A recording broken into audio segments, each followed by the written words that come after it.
fortunate in that, so Fedor Gorst is the world 9-ball champion.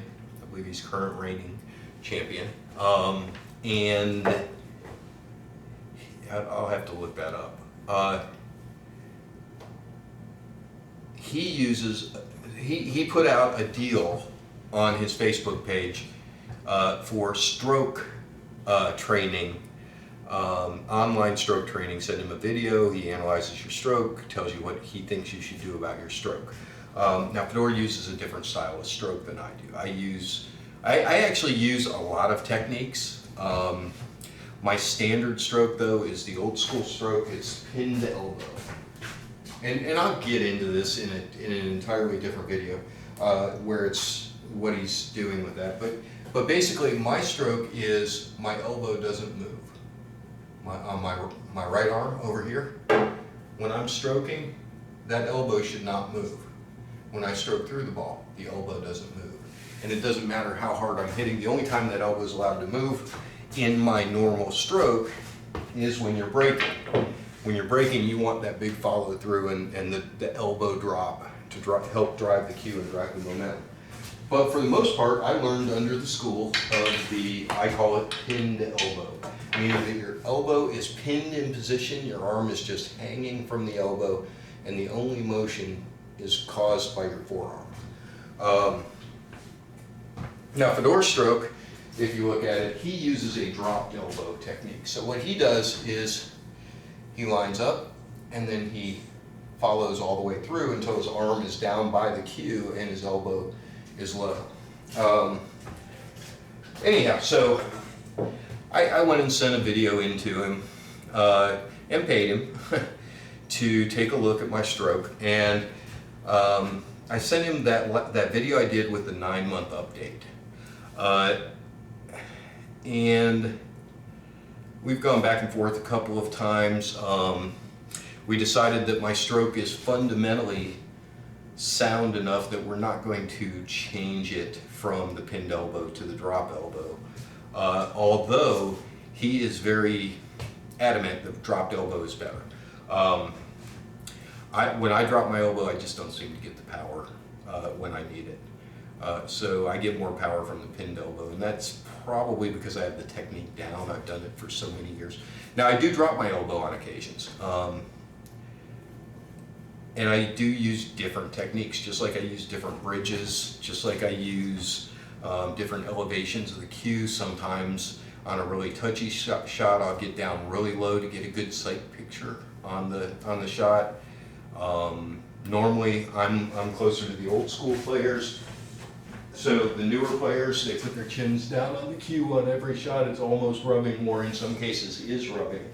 I tend to stand a little bit higher, 6 to 12 inches off the cue, which at the time that I was learning how to play pool was considered to be low. Most of the players were standing up higher. Some of them, like Ray Martin, would stand up here for their shot. If you go back and look at Willie Mosconi and Minnesota Fats and some of those old school players, they all stood all the way up. They didn't get low on the ball. There are advantages and disadvantages to doing it, to getting low, but the advantages far outweigh the disadvantages. Anyhow, so we went back and forth a few times, and we found, I noticed it almost instantly after I filmed myself shooting some racks. I had a tendency to rush the shot. I was skipping pre-shot routine. I was jumping up after the shots. And that all became really apparent. So what I'm doing, so Fedor has given me a drill, and I'll put it up in skill drills at some point. But basically it's a series of shots where you're shooting this shot, trying to get a leave on that 9. And there are several different ways to do this. Now Fedor's preferred way is a draw stroke. Mine is, normally mine would be a follow stroke. I don't like drawing this ball, but I can. I can, but I'm not consistent with it. And so, in looking at what I was doing when I was trying to do this drill and failing miserably at it, or do this practice shot and failing miserably at it, is I wasn't hitting the cue ball consistently. And I'm going to show you why.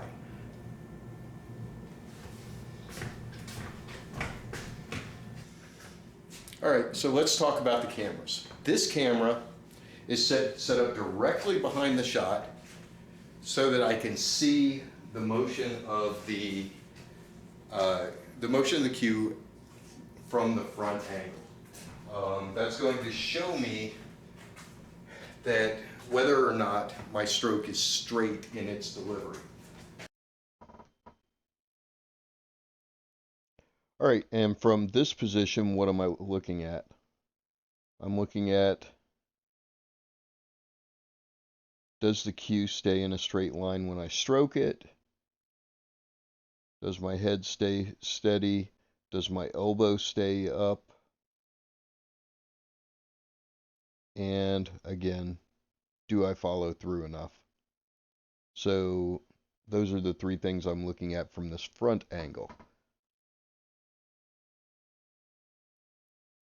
Did you see that warm-up stroke?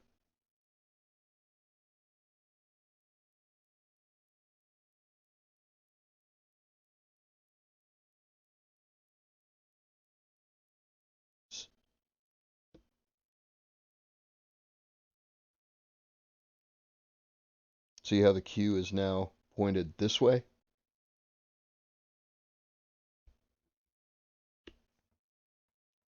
I want that warm-up stroke to be right down the line of the shot.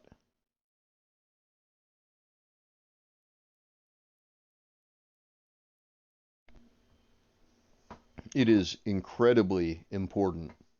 And by the way, you see I lifted my elbow. When I lift my elbow over the line, that's a precursor to me dropping my elbow. If my elbow just stays on the line, then it doesn't move.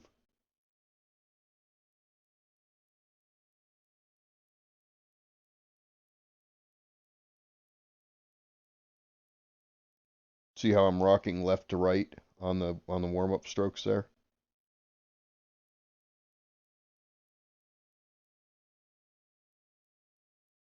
And then I've got a wobble when I actually strike the. Now this camera over here is showing you from the side, and what that's for is so that I can see the way that my I can see the side view of my stroke and my stance. All right, now on this camera on the right, what I'm looking for is, number one, is my chin behind the joint? Okay, so your chin should always be behind the joint on a good stroke. Unless you're cramped up on a tight cue ball, but your normal stroke, your chin should be behind the joint.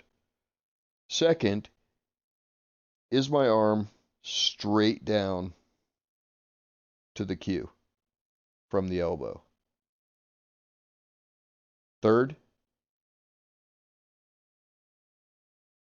does my head move up as I shoot it? And fourth, we look at the follow through over here. That's too much. Follow through should be 6 to 8 inches at least, so I should go beyond that point. So let me put these lines back real quick.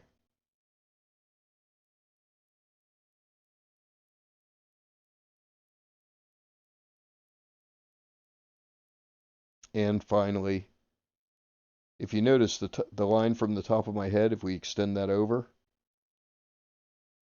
is even with the top of my elbow. So I'm looking at do I maintain all of these lines at the time I'm shooting the shot?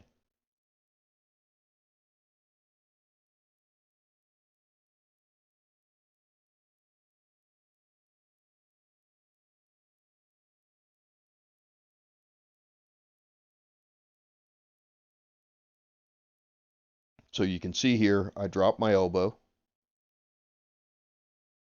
but I do maintain a pretty good position as far as holding the rest of myself steady.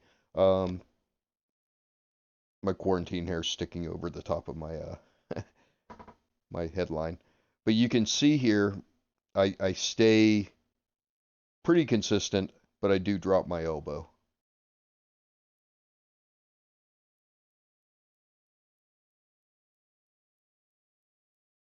So here's what I'm looking at from this back view. I'm looking at the line of the cue all the way back to my arm.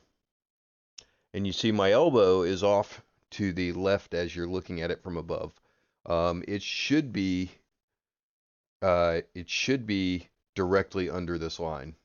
That means that I've got my elbow pulled in rather than having a stroke where where everything's in a straight line. So this is the first thing I'm trying to correct with my stroke. I'm trying to bring my elbow back out to where it's supposed to be rather than having it hunched in like this. The second thing I'm looking at on this is my follow through. So when I follow through, my elbow shouldn't move. It should stay directly under this line. And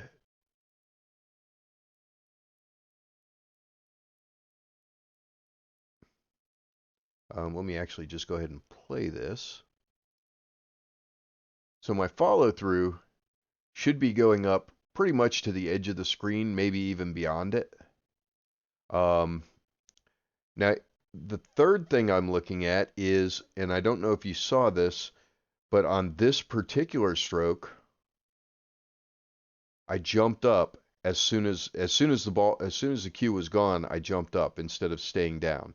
I actually jump up. And again, if you saw where I finished my stroke, because see how my elbow naturally shifts over under that line? This cue now is pointed instead of pointing down the line. Let me extend that line. So rather than continuing straight down the line, now I've got an angle on my hit. Okay, so that's a big problem. That's that elbow being over here, and then in the stroke shifts naturally to the line. And yours will do that too if you were to look at it. Your elbow will automatically try to get in line with this. And when it does, that means that I'm pushing the butt of the cue out to the right, which causes the tip to go to the left, and that's why I missed this shot.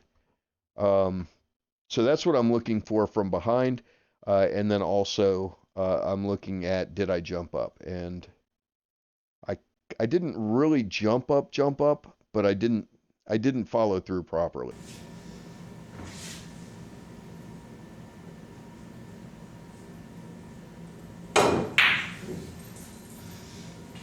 And I missed that shot, and that's actually kind of good because I want to see what's going on with my stroke. So now that I've identified what's going on with that stroke and what's wrong, I'm going to just sit there and shoot the same shot over and over and over again. And I'm going to go back and look at the video replays in between, see what my adjustments are doing. I'm gonna shoot it several times and then go look at adjustments, and then shoot it several times, go look at adjustments, and ultimately I will get to where my stroke is where it's supposed to be. Now you've noticed there haven't been a lot of daily break and runs. That's why I'm just doing this until I fix my stroke. So with that, I'll let you go. Hopefully this was informative and will help you with analyzing your own stroke.